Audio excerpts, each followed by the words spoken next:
A Verona High School student has been arrested and is now the suspect in a first-degree sexual assault of another student. Thanks for joining us here at 10. I'm Maria Lizignoli. NBC 15 Investigates. Elizabeth Wattis is joining us now. Elizabeth, you first heard about this incident right around when school was getting out for the day.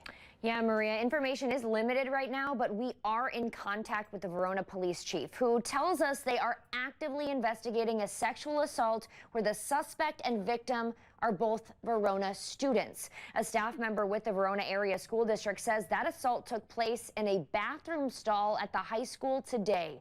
So here's what the chief says. The assault was reported today just after noon by a school official at Verona High. Police immediately started their investigation, which then led to the arrest of a male teen student who was taken to the Juvenile Reception Center. And a charging decision will be made as police piece together what happened. So students, parents, all of you in Verona, tomorrow at school, police say there will be no additional officers, no more than usual. They believe the incident was isolated between the two students. This is a developing story, of course, and I will bring you the latest right as we learn more. But for now, live in the newsroom, Elizabeth Wattis, NBC 15 Investigates.